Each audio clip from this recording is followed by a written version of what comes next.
This podcast is for anyone who has ever felt stuck, whether it's a major life transition, a dark night of the soul, or just staying small out of fear.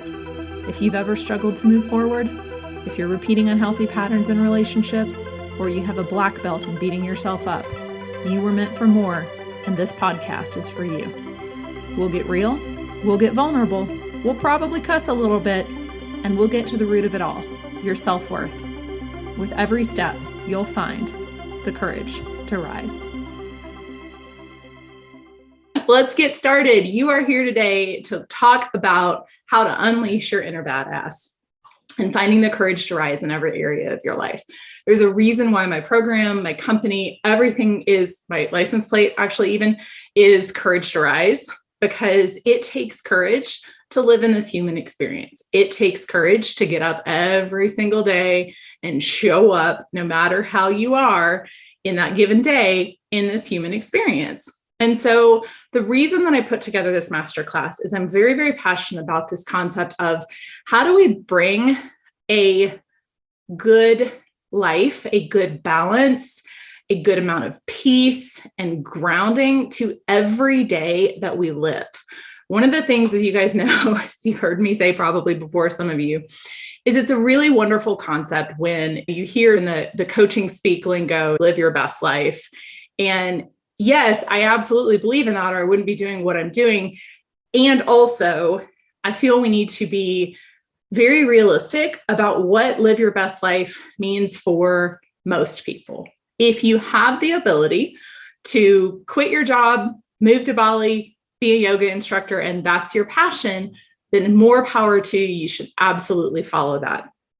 In my experience, I don't know too many people that have the ability to do that. And so part of my mission, part of my goal is to help you bring these principles of living your best life, whatever that means for you, into the day-to-day. Into the day-to-day, meaning with your family, with your friends, with your partner, with your inner world. There is an epidemic of anxiety and depression and people just generally feeling sad and alone. And part of this concept of living your best life is that it's not realistic that we just jump out of that onto permanent vacation. It's about how do we bring these principles of peace, of grounding, of manifestation, frankly, and bringing all of these things into alignment so that every day when you wake up in the morning, you feel happy to be in your body. You feel happy to be living the life that you're living. And that doesn't mean that every day is going to be sunshine and rose petals and fluffy bunny farts. The reason that we bring awareness to how we can create our best life on a day-to-day basis is because that's the majority of our life, right? Obviously, we want to be working toward goals where we have so much freedom in all areas of our life, financial freedom, time freedom. And that's great. That's part of the big vision that I think everybody at their core is really passionate about. Because if you ask people basically if they could do anything with their life, what would they do? A lot of people will say travel. And yes, travel is new experiences and travel is so many things, but at its core, the concept of travel is freedom. And that's really what we're seeking as humans on this planet is we're seeking freedom, freedom internally, freedom to live our lives with a sense of joy, love, compassion, and peace. And all of this comes back to this idea of unleashing your inner badass. Because when I say unleash your inner badass, I'm curious what comes to mind for you. What do you think when I say that?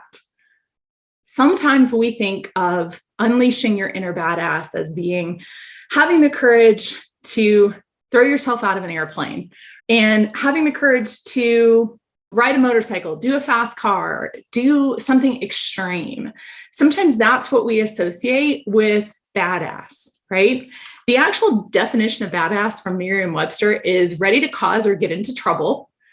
And the second definition is of formidable strength or skill. Now, I don't really like the connotation that we're ready to get into trouble, but we could talk about what we can define as getting into trouble another time. But really what it comes back to is it's a core of strength. And what does that have to do with what I was talking about a minute ago? Is that being in this life, living this human experience, takes a metric fuck ton of strength. It takes strength. It takes strength to wake up every day. It takes strength to go through your day. It takes strength to go inward. It takes so much strength. And strength is not false bravado. It's not just putting up armor and going through the world and completely disconnecting from yourself. That's not real strength. That's coping mechanisms. And when we get to the concept of unleashing our inner badass, and you're asking the question, how does that tie into what you were saying earlier about living your best life? Is that in order to find the courage and the strength to look inward, to go deeper, to see what is causing some of the patterns you might not be enjoying in your life right now, you got to be a badass. And let's embrace that badass energy. And let's embrace this idea that you're a fucking badass. You are on this call because you resonated with the idea of unleashing your inner badass. And especially as a woman, oh my God, there has never been a time where we need to tap into our inner strength and the power and the core of our inner femininity and the power of our badass feminine energy in this world, because, oh my God, it's needed right now. So tapping into your inner badass takes courage. It takes courage. And what is courage? Courage is another variation of strength. Again, dictionary definition, mental or moral strength to venture, to persevere, and to withstand danger, fear, and difficulty. And again, we might think of that as tying that into this idea of courage and badass and what we see in our head as that being a representation of, right? Maybe you're thinking like leather and motorcycles or extreme sports, but we want to bring these concepts down to the everyday, to your everyday life, so that you understand what it really takes to have courage and to be a fucking badass in your life. So without further ado, let's jump in. We talked about this idea of what does courage mean? What does unleashing your inner badass mean? And we talked about the importance of bringing peace and balance into our everyday life.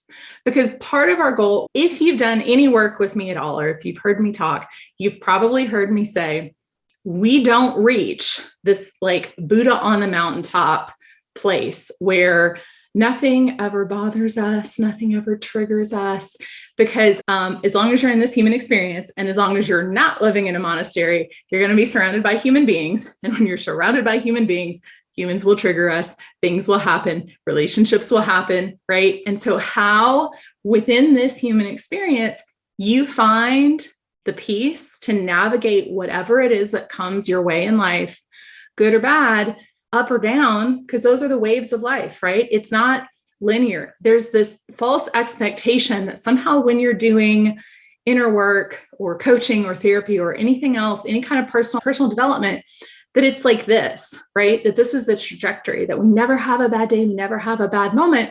And that is such a false notion, and it creates this super unrealistic expectation of what life really is, because life is ups and downs, it's ebbs and flows. All you have to do is look out at nature to see that everything has seasons and everything has cycles. And so do you. As a human on this planet, and especially as a female on this planet, you have cycles within your body, within yourself, within your mind, your emotion, your spirit, everything. And so we want to understand and have a realistic expectation about when we're in this human experience. It's about finding our inner strength. It's about tapping into our inner courage, because that, more than anything else, is going to give you the sense of peace, freedom, and everything else that you want to navigate the rest of your life and to enhance your quality of life, to help you overcome patterns of anxiety, patterns of depression, patterns in relationships. And I know all this because, hi, I've lived it. I don't teach on anything that I haven't experienced myself. And if I say it, it's because I know it to be absolutely true within my core, because I've lived it myself. So it takes courage to be in this human experience, and it takes courage to live every day in that experience. And it takes courage to stop with everything that's whirring around you in your life and go inward and go, do I like being with myself? Do I know how to be with myself? Do I know how to set boundaries around my body, my time, my energy? Do I know how to create that space for myself? And then do I know how to connect with others within all of that? So understanding those things, we are going to talk now about where you are right now in your life, because anytime that we're looking at where do we want to go, we need to have an understanding of where we are.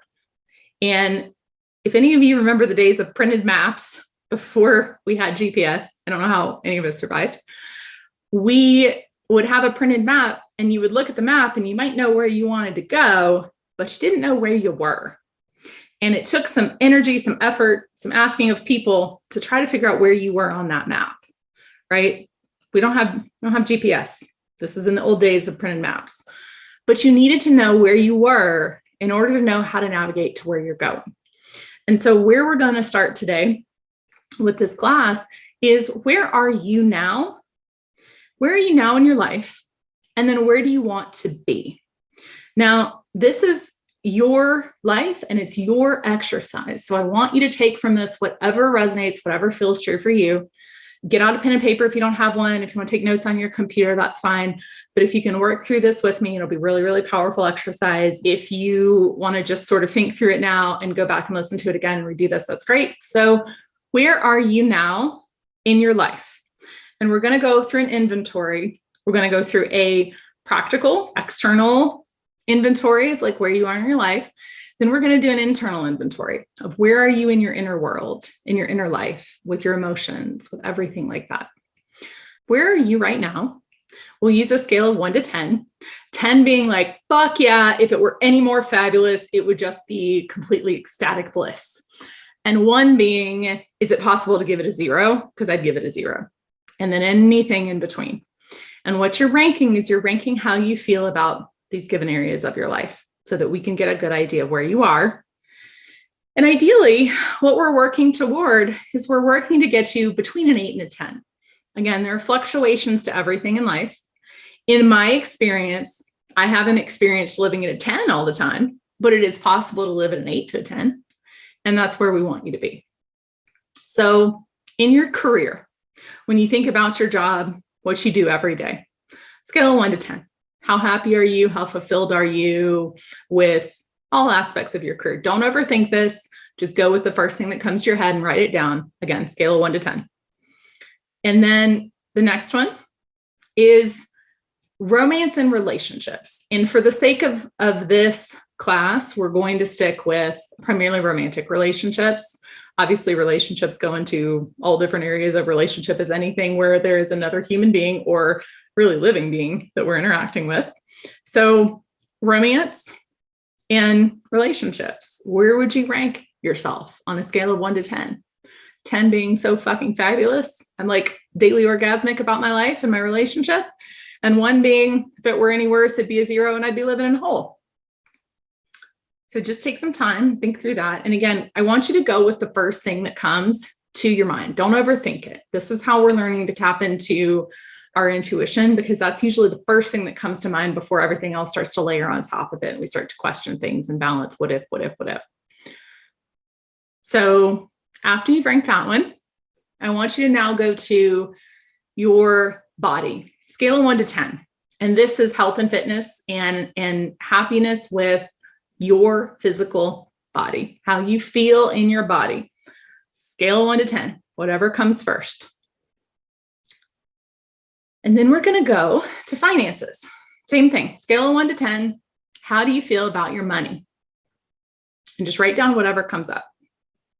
And there are a lot of other areas of life that we can go into, but really these are the 4 core elements of our practical, tangible world where we want to start. And again, for the sake of brevity, because we could go on and on and on about this, but I told you you're going to hear some critters in the background. I want you to look at the numbers that you wrote down there. And I want you to look at which one of those is the highest, which one of those is the lowest. And maybe they're all about the same. Maybe they're sort of somewhere in the middle. and you're sort of happy with it, but sort of not. Could be happier, could be worse. And that's okay. All of this is okay. Everything that's here is okay. But part of this is, in life, we want to move you from just okay into, it's pretty fucking great. I'm pretty fucking happy with my life. And that's anywhere from 7 to a 10, 8 to a 10. So if you're hovering around sort of the 4 to 6 range, maybe even the 3 to 7 range, there's some room for improvement there. And that's probably why you're here. And in order to make any kind of change, any kind of shift, like I said, we have to know what our starting point is. And from that starting point, you can actually look at, okay, now where do I want to go? So remember, we have a map, but if we don't know where we are and we don't know where we want to go, then we're just sort of like wandering aimlessly around, which can be fine when you're like just on vacation and exploring. But for what we're doing here today, right, and where you want to go in your life, that's not the path that's going to get you to where you want to be. Now let's go to your internal world.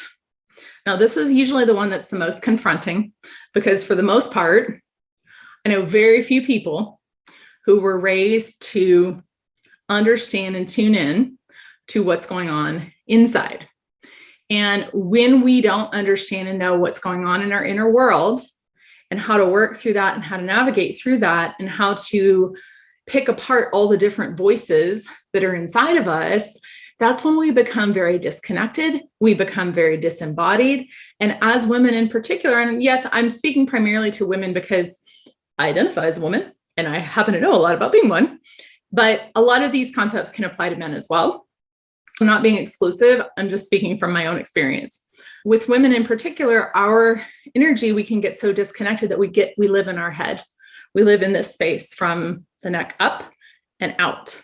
And that can often lead to ways for us to try unconsciously to get back into our body and to get back into our being, which can manifest as overeating, over drinking, over shopping, overdoing anything, over sexing, anything that is more than what is really helping and serving our life, because it's a way that we are desperately seeking to reconnect to ourselves and reconnect to our inner world and our feelings, because our systems are infinitely intelligent. And if you stop for a second and think about just right now, as you're with me on this masterclass, the number of processes that your human body is going through right now.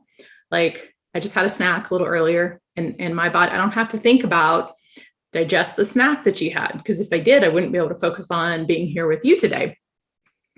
But think about all the processes that are going on in your body, right now. You don't have to think about it. It's just there. It's doing it. And our systems are infinitely intelligent, our physical system as well as our emotional systems. And our emotional systems will create coping mechanisms, will create means and pathways to try to get its need met. And usually, because it's happening from an unconscious place, it's ultimately not meeting those needs in a way that's going to be serving us, which is how we get to the point of being very disconnected from our inner world. And then drinking too much, trying to numb, trying to escape. If you catch yourself doing any of those things, or if as I'm talking, you're going, well, it's a little close to home, feel a little called out right now, then that's telling you something, right? That's what I mean when I say our inner world, is how easy is it for you to be alone with yourself? Through the pandemic, this was something that came up for a lot of people, where all of a sudden they were forced to be alone with themselves. And it was wildly uncomfortable and wildly unfamiliar, because it's easy for us to distract from being alone with ourselves. We have these glowing rectangles all around us. I always say it's like a glowing rectangles in our culture, but we wake up in the morning and we look at the small glowing rectangle. And then most people go to work and they look at the medium-sized glowing rectangle, and they reward themselves at the end of the evening with the large glowing rectangle before they look at the smaller glowing rectangle right before they go to sleep. You see how this is what I mean when I say glowing rectangles, and you're all going, oh yeah, that makes sense. I do that. This is what I mean when I say that this is how we avoid taking time to be with ourselves. So if you have a hard time being with yourself, if you have a hard time going out to eat by yourself, going for a cup of coffee by yourself, even being alone in your home without having any external input, that's a sign that something is a little bit out of alignment with your inner world. Because think of it this way, in the same way that I mentioned our body systems are always seeking homeostasis, right? It's seeking for everything to be working and functioning well. And anytime something is out of balance, that's where disease comes in, because something's out of balance. Same thing happens in our emotional world. That's how you can start to tell how connected you are with yourself. How easy is it to be with yourself? And if you want to put a scale of 1 to 10, you can do that. How easy is it for you to be with yourself? To be alone with yourself and feel comfortable being alone with yourself?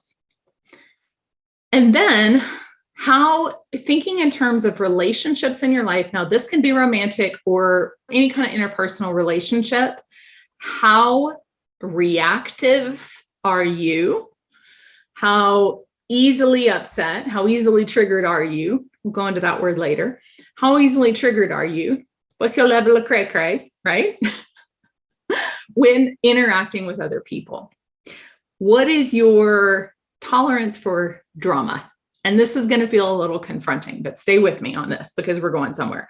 And remember, all things are okay. Wherever you are now, it is wildly okay and wildly accepted, because we need to give ourselves the space and compassion to be where we are.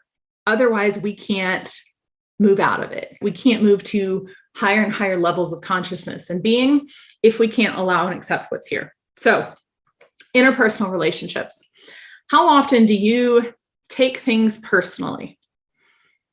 Like I said, these are going to be some confronting questions, but somebody cuts you off in traffic, a friend doesn't text you back, your boyfriend, girlfriend doesn't text you back, husband, wife, whatever.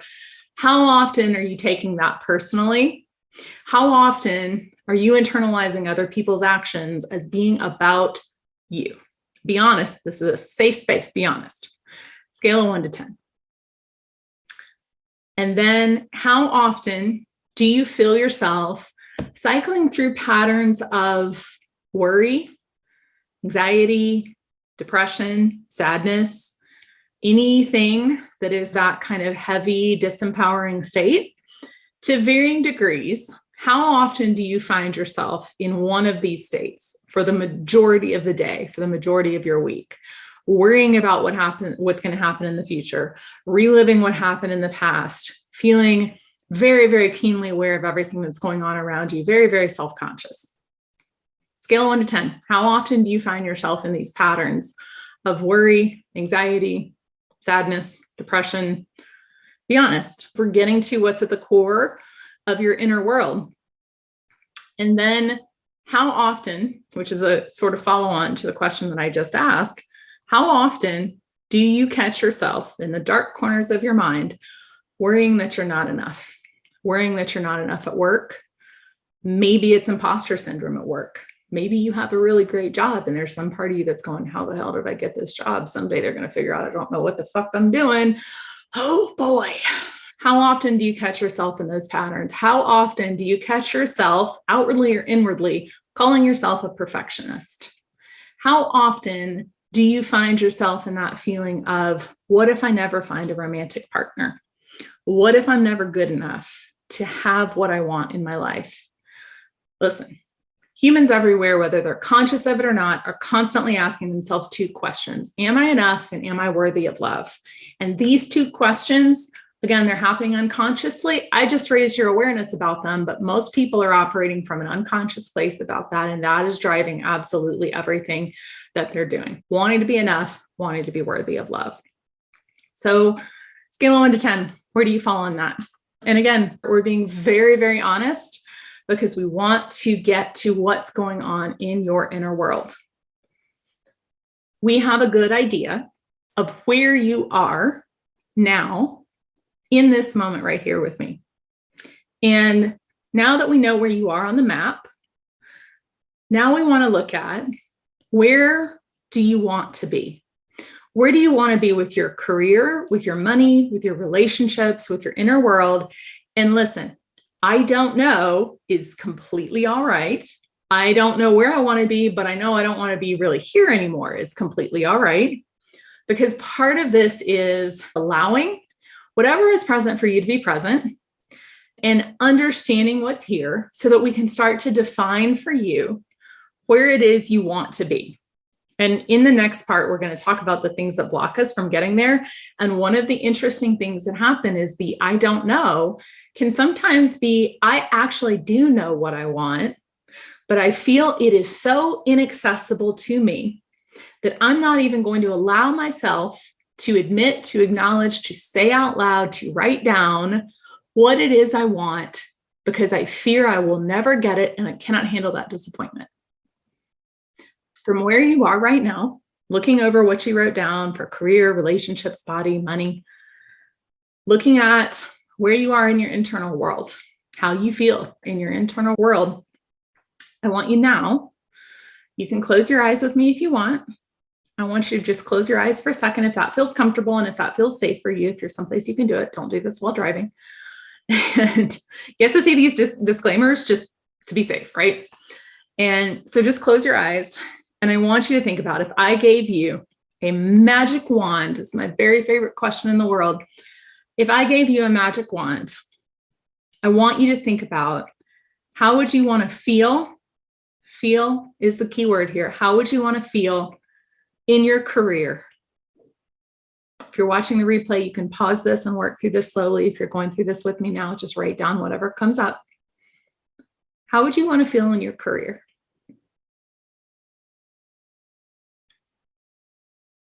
And then I want you to go to, how would you want to feel in romantic relationships? Would you want to feel cherished? Would you want to feel pursued? Would you want to feel loved? Would you want to feel laughter and joy, intimacy, passion, friendship? How would you want to feel in your romantic relationships? Honored, trusted, valued, whatever comes up for you. And then I want you to go to how do you want to feel in your body? I want to feel strong. I want to feel powerful. I want to feel sensual. I want to feel healthy. I want to feel vibrant. I want to feel comfortable in my body. Whatever comes up for you, don't censor it. Just let it be present and capture it, write it down. And then how do you want to feel with your money? How do you want to feel with your money? I want to feel peace. I want to feel freedom. I want to feel prosperity. I want to feel abundance of wealth. How do you want to feel it with your money? And as you're doing this exercise with all four of these areas, I want you to feel in your body anything that comes up around that, any kind of contraction that comes up. Like when we talked about your body, did you feel a contraction somewhere? When we talk about your money, do you feel a contraction somewhere in your body? I just want you to notice these things and pay attention to them. So in doing that, part of what came out of that exercise was you getting a better idea of how you want to feel in those areas. And this exercise that we're going to today is just really scratching the surface. But like I said, if you're watching the replay or you're with me live, I encourage you to go back, pause this as you go through it and work through this exercise because it's really going to give you a lot of good information. So with where you wanted to be, with the feelings that came up around that vision, where you want to be, I want you to now do the same thing. And I realize I asked you to close your eyes and then write things down. You guys can figure it out. I trust you. You're smart. So now when we look at our inner world, I want you to close your eyes and feel into how you want to feel in your inner world. How do you want to feel in relation to other people? Do you want to feel confident? You want to feel grounded? You want to feel happy, joyful? How do you want to feel in relationship with other people? Do you want to feel boundaried? Do you want to feel aware, How do you want to feel in your relationships? Again, these can be romantic, but interpersonal relationships in general. How I want to feel with people at work, how I want to feel with my boss, how I want to feel with my family, with my partner, with people I run into on the street, with clerks in shops, with servers in restaurants. How do I want to feel with people in my life? And how do I want to feel in my own body? I want to feel comfortable. I want to feel confident. I want to feel grounded. I want to feel at peace. What comes up for you about how you want to feel and how you want to be connected to your inner world? And when you've done that exercise, it may have been easy for you to connect to that. It may not. You may have been in that space and your mind may have gone completely blank. That's okay too. All of this is okay. Whatever came up for you is what's meant to come up right now. And if it's your first time doing an exercise like this, it may have come in easily for you. It may not. And you know what? If it didn't come in easy for you, completely okay. Go back and do it again at another time. You have the exercise. You can do it over and over again. Now, we're going to move to what blocks us, just in general in our lives, but what blocks us from having what it is we want in our life, whether it's money, career, body, relationship, connection to our inner world, whatever it is. Two things. It's an emotion and it's a story that we have about that thing. Now, I'm way oversimplifying, but I also believe that it's important for things to be simple. I don't think that inner work and personal development needs to be this like weird, mystic, complicated thing, right? That's like, oh, I don't know, I gotta do work on myself. Like, who wants to do that? Work. But no, let's simplify it. Let's keep it simple. Two things block us from having what we want. It's some kind of emotion and it's some kind of story that we have about that emotion. Spike wanted to join in here. He says hello.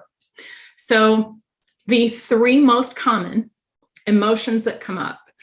And before I go into that, I want to just caveat this a little bit. When I say story, there are varying levels to this. Sometimes there are things that have happened in our past that are legitimately traumatic, that have caused and led to some intelligent protection mechanisms. And sometimes that is part of what is feeding into our story. And I just want to be clear about that because I want to, as we're simplifying things, I also want to honor there are a lot of things that go into the story. There are a lot of things that go into the emotion. But for the sake of our time today, we're going to talk about just a high level of this. And I wanted to put that caveat on there. So with emotion, emotion is a message. Emotions are always a message to us. And the story that we've created, we as humans are meaning-making machines. And the story that we've created about something is something that our mind can grasp onto. And we are right now in this moment bringing conscious awareness to the fact that we create stories about things. There are personal stories that we have. There are societal scripts that are stories that we tell that are commonly accepted. An example of this is like everybody who's married is miserable. Everybody's in debt. Nobody is happy with their career. Everybody gets old and fat. These stories are complete and utter bullshit. They make me insane. But that is the message. That is the societal script, the societal story that's out there that if we're unconscious, people will continue to buy into and you will continue to swallow that story.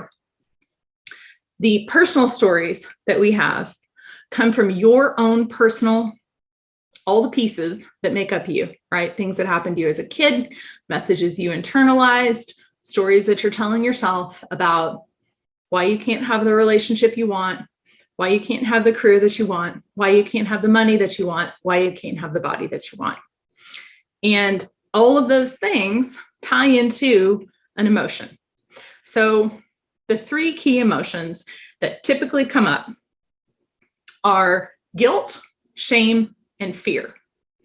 Now, I'm going to leave fear to the last. I would say of all of these, fear is probably the most common. Shame is the most insidious. So let's start with guilt and the difference between guilt and shame. Guilt is I did something bad. Shame is I am bad. So of these things, guilt is more of oftentimes, again, sometimes we make sweeping statements because there's not time to go into all the layers of things, but holding space for the fact that guilt is typically associated with an action or a thing, and shame is a much deeper internalization of I am bad. I am shameful. Anything that follows I am is an incantation that literally becomes your reality. I'm going into some other stuff here. So let's stick with guilt. Squirrel. So guilt.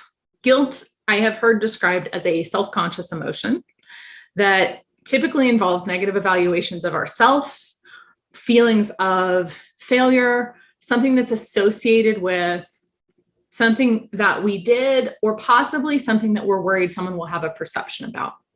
And guilt can come from a lot of different places. Like I said, there are levels and layers to this. Guilt can oftentimes be associated and tied back to how we grew up and what messages we received in our household, from society, from religion, from our culture. There can be deep ties associated with guilt if you are doing something that feels like it's somehow in opposition to a message that was inculcated into you as a child.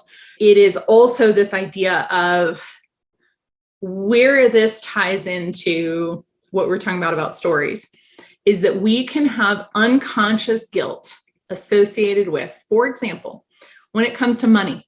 Everybody has a money story. Money is not black and white, y'all. It is so many different colors and shades of emotion and things. It is not just dollars and cents. Sometimes when people are looking at their money story, there's an unconscious thing that's happening, an unconscious upper limit of guilt that I can't make more than my mom or dad did, right? Pick your parent. Than my mom or dad did, because if I do, then somehow that is sending a message to them about something. Again, remember, these things are not conscious thoughts. Like, you might hear some of this stuff and go, well, that's not logical. Well, congratulations. When have you known a human being to be 100% logical? Because I sure haven't. And as long as the logic is just like this one layer up here, and it's everything else that's going into that. Guilt can also be associated with messages about what you're supposed to do and not do.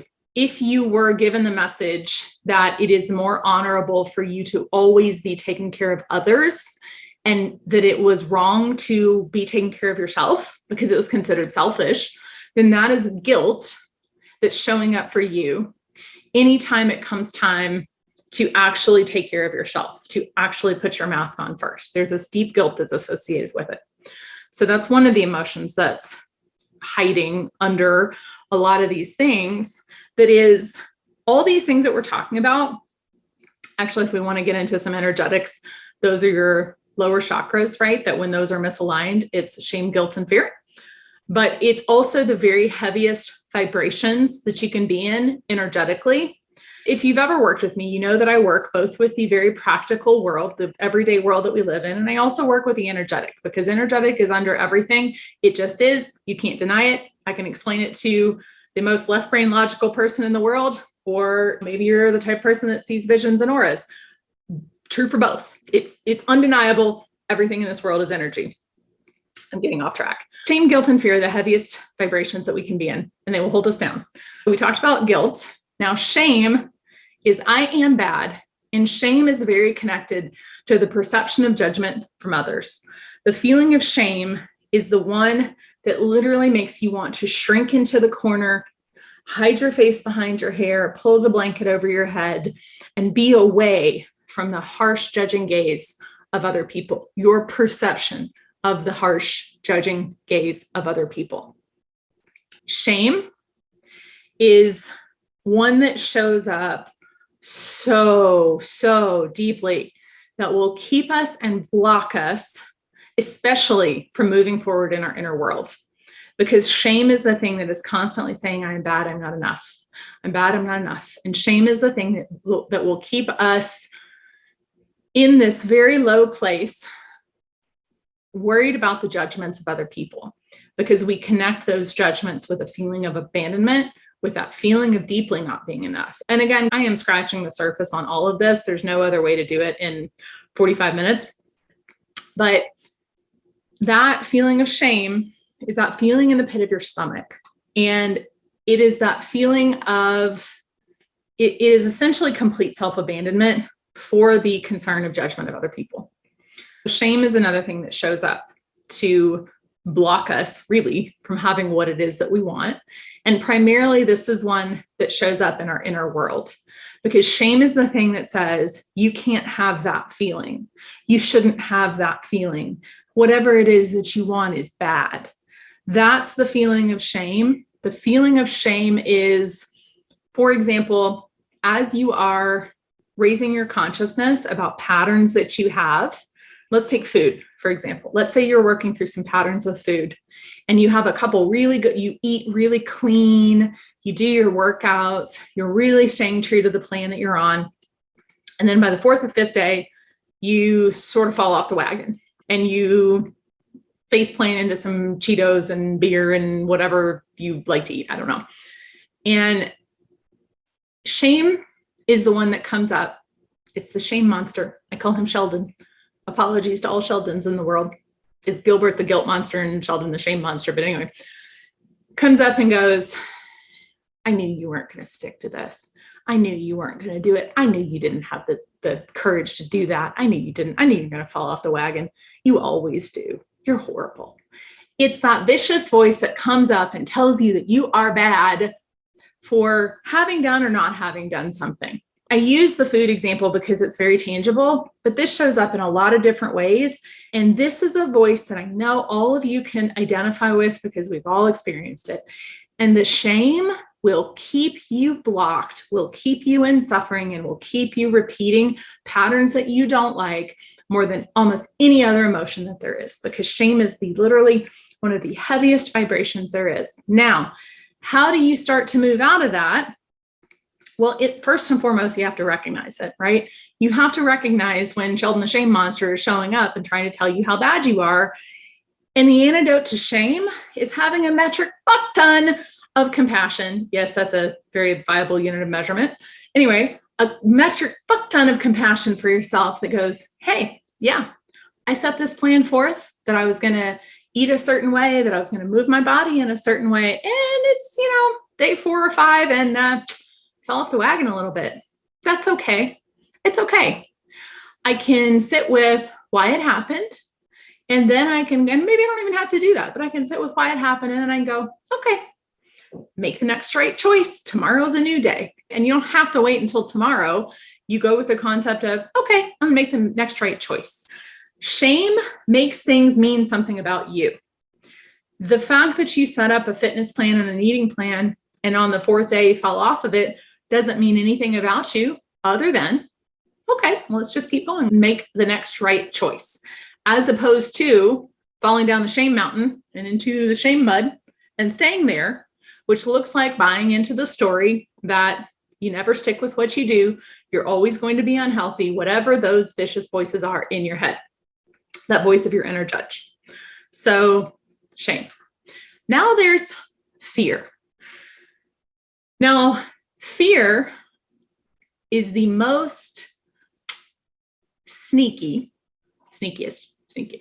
Fear is the sneakiest of all of these emotions that we've talked about, because fear will show up in a lot of different ways.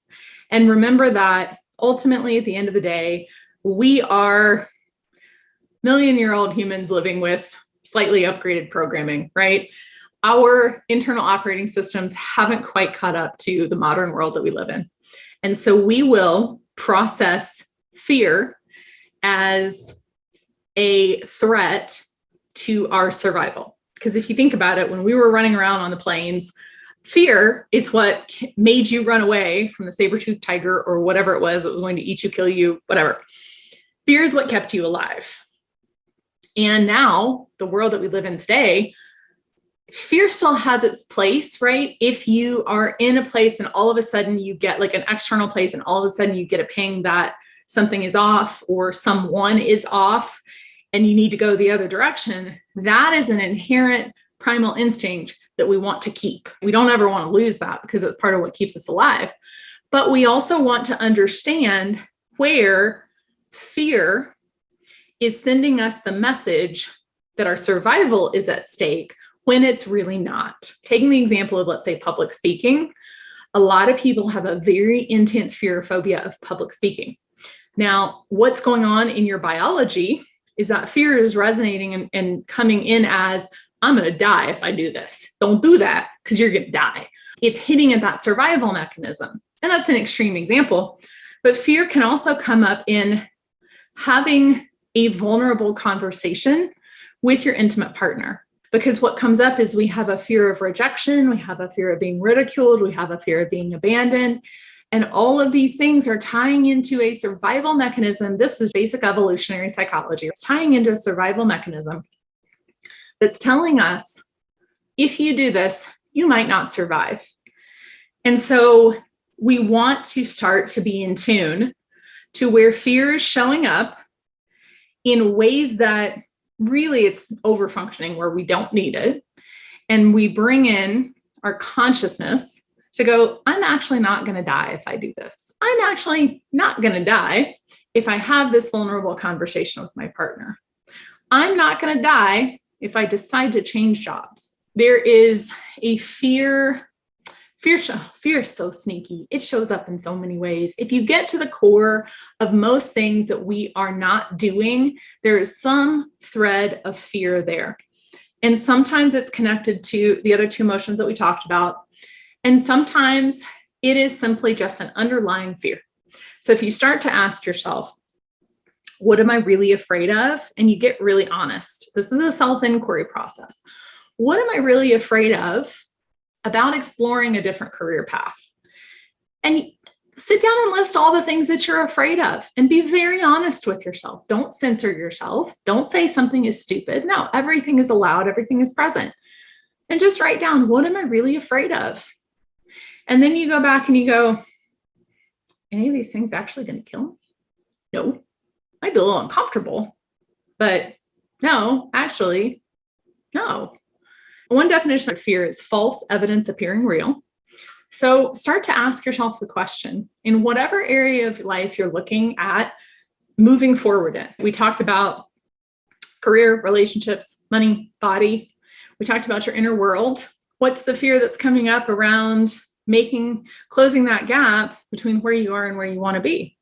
Sometimes it's fear of the unknown, uncertainty, which is completely normal, completely natural. I hate the word normal, completely natural. It's a completely natural thing to happen. And we want to look at what's the fear that's stopping us. Look at people that are authors, writers, creators. What stops people from moving forward in that? Fear. Stephen Pressfield has a really great book called War of Art that talks about resistance. Resistance is basically just another outfit that fear puts on. Read it. Great. It's great. It applies to anything that anybody is doing in life. It's a short book. Anytime you go to put something out in the world, people will have a fear that comes up that goes, oh, I can't do it. And then you say all the reasons why you can't do it, why you're not as good as somebody else out there that is doing this thing that you want to do. And then you just won't do the thing. Let me tell you the difference between the person who does the thing and the person who doesn't do the thing. They both feel fear. They both feel fear. The difference is the person that did the thing saw the fear and went, and did it anyway. That is the only difference. The only difference between you and the person that you see that has the life that you envy and the life that you want. That is the only difference. Because there is this disempowering perception that we never feel fear, we never feel shame, we never feel guilt. Once we reach this, there is no Buddha on the mountaintop, right? But there's this perception that we reach this like Buddha-like state where nothing ever bothers us. That's not realistic. It sets up a false notion of where we're going to be. The reality is you just become very, very comfortable and very, very aware of when those things whisper up, and they do start to become whispers as opposed to shouts. You become very aware when those things start to whisper up, and you know what to do with them when they come up. And when you do that, that's how you can start to break apart the stories that have been holding you back and write a new story And that's how you get to the point where we talked about earlier of in everyday life, you actually feel really good no matter what's going on, because you know how to operate with that inner world. You know yourself so well, and you know how to navigate through anything that comes up. And that, my friends, is fucking badass. I don't know anything in this world that's more badass and more courageous than being so in tune with your inner world. You are literally fucking unstoppable because you have tapped into your inner courage, your inner confidence, your inner wellspring of badassery. And it's authentic when you do that. It's not fake bravado. It's not any kind of like false armor. You're not putting on a mask. You are actually more yourself than you've probably ever been before. Now the question is, okay, Jen, now what? The first step of all of this is having the awareness of what's here for you. Have the awareness of where you are. Have the awareness of your starting point. Have the awareness of where you want to go. And have the awareness of everything in between. And accept your starting point. Accept everything that's here, everything that's present with so much compassion for yourself. Compassion is the antidote to shame. You pour compassion on that shame and the shame will shrink. And you do it enough and the shame won't come back in the same way. Like I said, these things will start to be whispers as opposed to shouts that are running your entire world. So awareness, acceptance, and then action. Taking action and taking inspired action. And these can be big actions. They can be small actions. They can be anything in between because, baby, what I know to be the straight fire truth is you have patience, you trust the process, and you take baby steps forward every single day. And listen, sometimes that baby step may be little shuffle. Sometimes it may be a big step forward and everything in between. There may be days when you just need to rest. Rest, don't retreat. Rest, but don't retreat. And watch those voices and those things that come up and pay attention to them and what they're saying to you. Because everything I've said so far in this masterclass is straight fire truth. And I know this to be true because I've seen it in my own life and I've seen it in my clients' lives. So everything we've talked about today is the very high level look at how you unleash your courageous inner badass and how you rise in every area of your life and how you use the same process to work through anything and to get to how you really want to feel in your life. Here's the other thing that I will say. On this journey in life, it is so important to have support. And having support also means that you need to have discernment. And what discernment means is whether it's me you work with or somebody else, is that you need to find the person that you resonate with because they've been where you are and they've come out on the other side of it and they can guide you through that process. And there are a lot of people out there that will make big promises to you. But the truth is, the God's honest truth is you're the one that's going to do the work. If we're in a gym and I'm your personal trainer, I guarantee you as your personal trainer, as your personal coach in this instance, I will get you results. You will get where you want to be. And if you're just going to sit on the bench and not do anything, I can't lift those weights for you. I know the path. I know the pitfalls. I know the how, and I know how to get you there. You've got to be the one to pick up the weights. It is that simple. So find the support that you need on this journey in life. Find the people that you resonate with. And it takes courage, curiosity, and compassion to rise across any area of your life. Anything in life takes those three things. And to use your discernment when you look for people to support you in this. It would be my honor and my pleasure to support you on this journey so that when you come out on the other side, you don't even recognize yourself in the very best way possible. You'll look back and be like, holy shit, look how far I came. And regardless, even if this is the only time that we connect, I hope you've gotten some real value out of this. I encourage you to go back and listen to this replay again. And I would love, love, love to hear from you in terms of what really resonated with you. My Instagram handle is @IamJenniferRayford. And so follow me on there. And I would love to hear what resonated with you from the masterclass. Thank you guys so much for being with me. It was such a pleasure to be here with you to teach this masterclass on unleashing your inner badass, because we need more badasses in this world. And I want you to tap into the courage that is already within you, because already within you exists everything that you need. Me, any other coach or therapist, all we're doing, or all we should be doing, right, is helping to uncover what's already within you, because you are the sovereign being of your own life. You are the courageous badass of your own life. You already know everything within you. It's just that you've forgotten. So we want to clear away the mud. We want to help you remember who you really are so that you can show up in this world and feel like a motherfucking courageous badass every single day, no matter what's happening. Thank you again for being with me. And I want to remind you, as always, life's too short not to sparkle. Sparkle on. I hope you enjoyed this episode of the Courage to Rise podcast. Visit my website, couragetorise.com, for more information on one-on-one coaching, group coaching programs, and other upcoming events. Remember, life's too short not to sparkle. Sparkle on.